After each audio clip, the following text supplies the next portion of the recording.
ಮತ್ತೊಂದು ಕಡೆ ಸಿದ್ದರಾಮಯ್ಯನವರು ಮೋದಿ ವಿರುದ್ಧ ವಾಗ್ದಾಳಿಯನ್ನ ಮಾಡಿದ್ದಾರೆ. ಇಲ್ಲಿ ಈ ಬಾರಿ ಯಾವುದೇ ಕಾರಣಕ್ಕೂ ಮೋದಿ ಗೆಲ್ಲೋದಿಲ್ಲ, ಅವರಿಗೆ ಸೋಲುವ ಆತಂಕ ಇದೆ. ಈಶ್ವರಪ್ಪ ಟೀಕೆಗೆ ಇದೀಗ ಸಿದ್ದರಾಮಯ್ಯನವರು ಕೂಡ ರಿಯಾಕ್ಟ್ ಮಾಡಿದ್ದಾರೆ. ನಾಚಿಕೆ ಆಗ್ಬೇಕು ಅಂತ ಹೇಳಿದ್ದಾರೆ ಸಿದ್ದರಾಮಯ್ಯನವರು.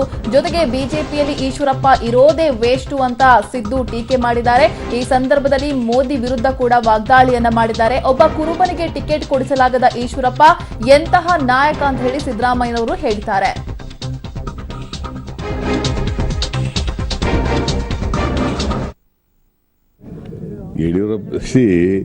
ಈಶ್ವರಪ್ಪ ಇರೋದು ಒಂದು ಜಾತಿವಾದಿ ಪಕ್ಷದಲ್ಲಿ.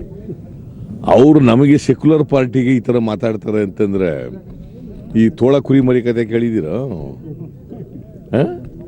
ಹಂಗೆ ಒಂದು ಈಶ್ವರಪ್ಪನ ಬಿಡಿ, ಬುದ್ಧಿ ಇಲ್ಲ ಅವ್ರಿಗೆ. ಪಾಪ ಏನೆಲ್ಲ ಮಾತಾಡ್ತಾರೆ, ಅವ್ರ ಬಗ್ಗೆ ಹೆಚ್ಚ ಮಾತಾಡಲ್ಲ, ಬುದ್ಧಿ ಕಡಿಮೆ ಅವ್ರಿಗೆ. ಈಶ್ವರಪ್ಪ ನೀವು ಕುರುಬ ಸಮುದಾಯದವರು ಅಲ್ಲ ಅಂತ ಹೇಳಿದ್ದಾರೆ ಸರ್. ಈಶ್ವರಪ್ಪ ಸಮುದಾಯದವರೇ ಅಲ್ಲ ಅಂತ ಈಶ್ವರಪ್ಪನ ಹೇಳಿದ್ದಾರೆ ಸರ್. ಹೌದಾ? ಹೋಗು ಬಿಜಾಪುರ ಬಾಗಲಕೋಟೆ ಕುರುಬರನ್ನೆಲ್ಲ ಕೇಳ್ಕಬಾನ್.